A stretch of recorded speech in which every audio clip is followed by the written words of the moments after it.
Thumbnail बघून तुम्हाला समजलंच असेल की आज आपण बॉडी बिल्डिंगच्या काही मेन फॅक्टर्स वरती डिस्कस करणार आहोत. आता मी तुम्हाला सांगतो की तुमचं मसल बिल्डिंग का होत नाहीये, का तुमची प्रोसेस स्लो होते आणि का तुम्ही तुमच्या ड्रीम फिजिक पर्यंत आजपर्यंत पोहोचला नाही.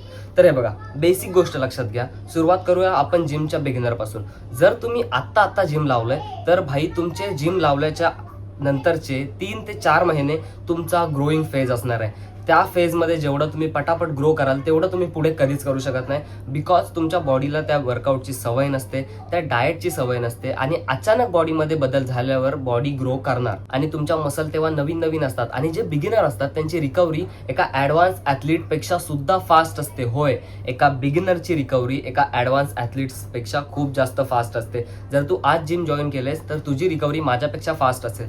मी तुम्हाला सांगतो, जर तुम्हाला लवकर ग्रो करायचं असेल स्टार्टिंगला आणि ती रिकव्हरी फास्ट आहे त्याचा तुम्हाला फायदा सुद्धा उचलायचा असेल तर मित्रांनो मेनली तुम्हाला तुमच्या डाएटवर फोकस करावा लागेल. बिकॉज फक्त वर्कआउट करून काही होणार नाही. तुम्ही सुरुवातीला डबल मसल मारू शकता. जर तुमची रिकव्हरी फास्ट आहे तर ऑफकोर्स तुम्ही डबल मसल मारू शकता. पण मित्रा, जर तू घरी जाऊन तिला प्रॉपर न्यूट्रिशनच देत नाहीयेस तर तुझी रिकव्हरीचा फायदा काय? जर तू प्रॉपर स्लीप घेत नाहीयेस तर काय फायदा अशा रिकव्हरीचा, राईट? सो बेसिकली तुम्ही एवढं लक्षात ठेवा की जर तू बिगिनर आहेस तर तुला फक्त वर्कआउट करून फायदा नाही. लोक बोलतात की तू बिगिनर आहेस, तू डाएटच्या भानगडीत पडू नकोस, तू भाई पहिला वर्कआउट मास्टर कर. मी सुद्धा असं बोललेलो आहे माझ्या पहिल्या व्हिडिओमध्ये. पण प्रत्येक माणूस चुकांमधूनच चुकतो. मला पण माझ्या जर्नीमध्ये एक गोष्ट समजली की फक्त वर्कआउटला महत्त्व देऊन फायदा नाही. तू बिगिनर असू दे, ऍडव्हान्स ऍथलीट असू दे किंवा काहीही असू दे, तुला तुझ्या न्यूट्रिशनवर लक्ष द्यावंच लागणार. जर तुला तुझी बॉडी ग्रो करायची, तुझ्या बॉडीमध्ये मसल ऍड करायचं आहे तर तुला कार्ब्स, प्रोटीन इंटेक, फायबर्स सगळ्या गोष्टी प्रॉपरली फॉलो कराव्या लागणार वर्कआउट सोबतच. म्हणून मी तुम्हाला एवढं सांगेन, जर तू बिगिनर आहेस आणि आता तुला कमीत कमी 2-3 महिने झालेत तर मित्रा प्रॉपर डाएट फॉलो कर. प्रॉपर नाही पण डाएट फॉलो कर. ऍटलिस्ट प्रोटीन 60-70 ग्राम, कार्ब्स 30 ग्राम आणि फॅट्स जास्त नाही घेतलेस तरी चालतील. फॅट्स काय तुला बाहेरच्या कोणत्याही खाण्यातून मिळूनच जातील. पण प्रोटीनकडे लक्ष दे. प्रोटीनला मी असं बोलत नाही की तू सप्लिमेंटच घे. चिकन आहे, एग्ज आहेत. एग्ज तर खूप परवडणारे आहेत, तर एग्ज तुम्ही ऍड करू शकता तुमच्या डाएटमध्ये. खूप साऱ्या अशा गोष्टी आहेत ज्या आपण ऍड करू शकतो, फक्त आपण नाही करत. चल ठीक आहे, ज्याचा फायनान्शियली थोडा वीक आहे त्याला मी समजू शकतो की तुम्ही अजून टाइम घ्या. प्रत्येक गोष्ट होते चांगली, डे टू डे प्रत्येक गोष्टीमध्ये इम्प्रूव्हमेंट होते. बट जर तुम्हाला फायनान्शियली मॅनेज आहे, जर तुम्हाला जिमला जायला टाइम असून तुम्ही जर जिमला जात नाही आहात तर मग ही तुमची चूक आहे. आणि ही चूक सुधारवायची असेल तर मित्रांनो आत्ताच हेच वेळ आहे. आपण बोलतो उद्या करेन, उद्या काहीच नाही. कराल तर आजच, नाहीतर मग प्रत्येक गोष्ट तशीच राहून जाईल जशी आज आहे. तर करा सुरुवात.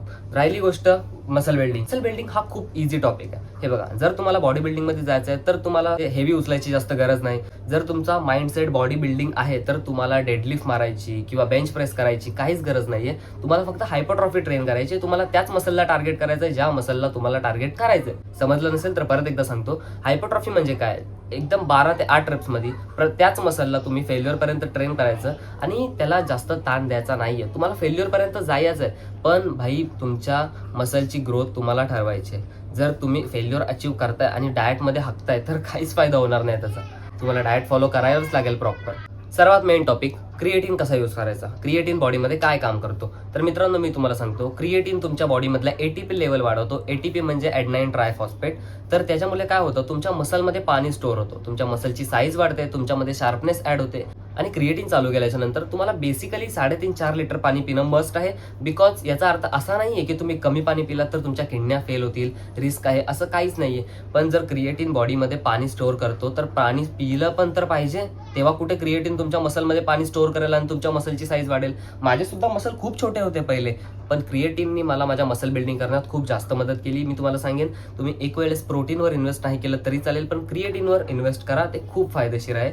आणि दुसरी गोष्ट, क्रिएटिन कसं प्यायचं. क्रिएटिन तुम्ही वर्कआउटच्या आधी सुद्धा पिऊ शकता, क्रिएटिन तुम्ही वर्कआउटच्या नंतर सुद्धा पिऊ शकता. पण एक गोष्ट लक्षात ठेवा, क्रिएटिन हा प्री वर्कआउट नाही आहे. हा तुम्ही पोस्ट वर्कआउटमध्ये जास्त मी प्रेफर करेन. तुम्हाला कोणत्याही कार्ब सोबत जर तुम्ही क्रिएटिन घ्याल तर पटकन तुमच्या बॉडीमध्ये क्रिएटिन ऍब्सॉर्ब होऊ शकतो आणि त्याचे फायदे सुद्धा तुम्हाला खूप जास्त प्रकारे मिळू शकतात. तर आजची व्हिडिओ आपण इथेच संपूया मित्रांनो. अशाच जर तुम्हाला नॉलेजेबल व्हिडिओ पाहिजे असतील, वर्कआउटचे व्हिडिओ पाहिजे असतील तर प्लीज माझ्या युट्यूब चॅनलला सबस्क्राईब करा. Thank you so much for watching. असेच सपोर्ट करत राहा.